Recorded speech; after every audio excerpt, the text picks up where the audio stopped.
السلام علیکم ورحمۃ اللہ وبرکاتہ. خوش آمدید ہے آپ کو ہمارے یوٹیوب چینل پہ. تو آج ہم باغ و بہار کا ہسٹری جانیں گے کہ آخر باغ و بہار کیوں لکھا گیا، اس کے بارے میں جانیں گے، اس کی تمغید کے بارے میں جانیں گے. اردو کی داستانوں میں باغ و بہار کی اہمیت سب سے زیادہ ہے.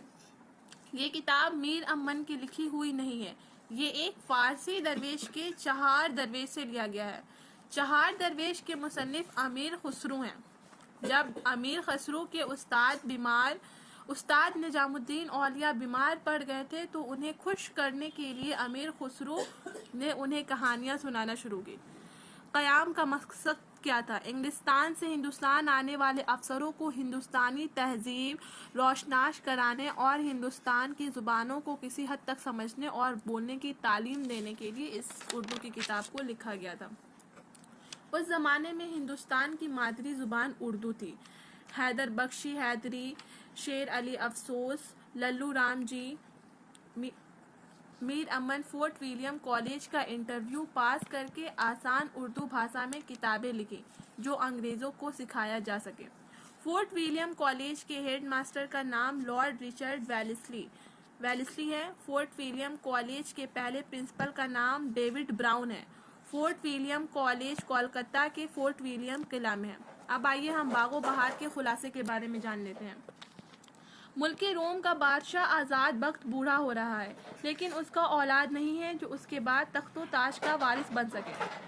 اس اکیلے پن میں سلطنت کو چھوڑ کر اسے گوشہ نشین ہو جاتا ہے. وزیر خردمند اسے سمجھاتا ہے اور اسے تسلی دیتا ہے. اس کی بات سن کر اس بات کو تقدیر پر چھوڑ دیتا ہے اور رات کو قبرستان جانے لگتا ہے. ایک دن بادشاہ کو دور سے ایک شعلہ سا نظر آتا ہے. اس وقت اس کے دل میں خیال آتا ہے کہ آندھی اندھیرے میں یا روشنی حکمت سے بھری ہوئی ہے. وہاں جاتا ہے تو دیکھتا ہے کہ چار درویش گلے میں کنفیاں ڈالے ہوئے ہیں اور سرزانوں پر دھرے عالم بے ہوشی اور خاموشی میں بیٹھے ہیں. ان کی حقیقت جاننے کے لیے ایک گوشے میں چھپ جاتا ہے. اتفاقاً ایک فقیر کو چھینک آئی. شکر خدا کا کیا، وہ تینوں قلندر اس کی آواز سے چونک پڑے. چراغ کو اکسایا، ٹھیپ تو روشن تھا. اپنے اپنے بستروں پر حقے بھر کر پینے لگے اور دو زانوں گفتگو اپنے اپنی بیان کرتے ہیں. تو چلیے ہم پہلے درویش کے بارے میں جان لیتے ہیں. خلاصہ ہم نے پڑھ لیا، ہسٹری ہم نے جان لی. اب ہم فرسٹ اس کا پہلا درویش پڑھیں گے کہ اس میں کیا کہانی بتائی گئی ہے. تو سب سے امپورٹنٹ ہے کون کون سے بادشاہ کے بارے میں بتایا گیا ہے اور کون سی شہزادی کا نام بتایا گیا ہے. اس پہ آپ لوگ بہت زیادہ غور و فکر کریں گے، بہت زیادہ دھیان سے دیں گے تو انشاءاللہ ایگزام میں بہت ہی زیادہ آسانی ہو جائے گا. تو پہلا درویش یمن کے سوداگر خواجہ احمد کا لڑکا ہے. یمن کے سوداگر کے بارے میں بات ہو رہی ہے. پہلا درویش یمن کا سوداگر ہے اور وہ کس کا لڑکا ہے؟ خواجہ احمد کا لڑکا ہے، جو اپنے باپ کی دولت لٹا کر اپنی بہن کے گھر جا بیٹھتا ہے. پھر بہن کی نصیحت پر سوداگری کرنے کے لیے دمشق جانے کے لیے تیار ہوتا ہے اور بہن کے دیے ہوئے 50 تولے اشرفی، یہ امپورٹنٹ ہے، کتنے تولے اشرفی؟ 50 تولے اشرفی سے سوداگری کے سامان خرید کر ایک بڑے سوداگر کے حوالے کر دیتا ہے.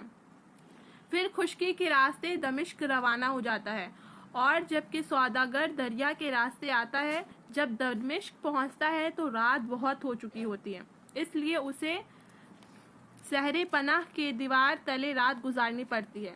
اسی درمیان درویش ایک قلعہ کی دیوار سے ایک صندوق کے نیچے آتے دیکھتا ہے تو وہ حیرت میں پڑ جاتا ہے اور جب وہاں جا کر ڈھکن اٹھاتا ہے تو ایک معشوق خوبصورت کامنی عورت جس کے دیکھنے سے ہوش اڑ جاتا ہے، گھائل لہو میں تربا تر آنکھیں بند ہیں، کلملاس ہیں، آہستہ آہستہ ہونٹ ہلتے ہیں اور یہ آواز منہ سے نکلتی ہے، اے کمبخت بے دانہ، اے ظالم برزفا، بدلہ اس بھلائی اور محبت کا یہی انجام تھا جو تم نے کیا.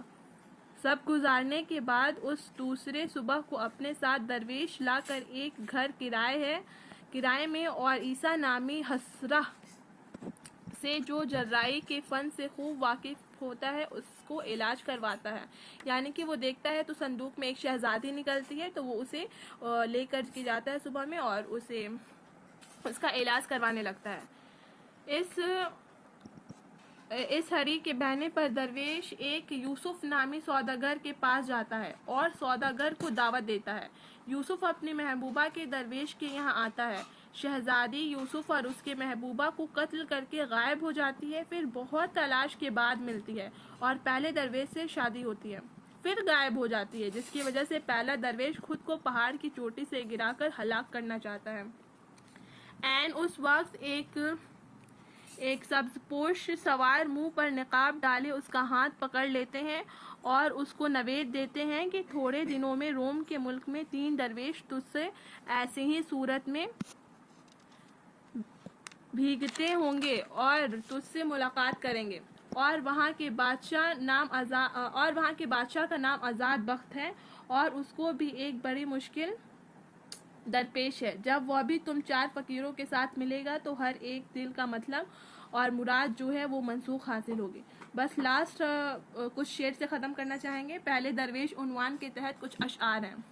نہیں محتاج زیور کا جسے خوبی خدا نے دی، کہ جیسے خوش نما لگتا ہو دیکھو چاند بن گئے۔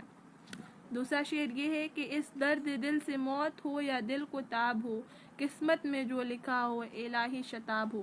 اور آخری شعر ہے، مبادا ہو کوئی ظالم تیرا گریباں گیر، میرے لہو کو تو دامن سے دھو، ہوا سو ہوا۔ اللہ حافظ. Please subscribe to my channel. Thank you for watching.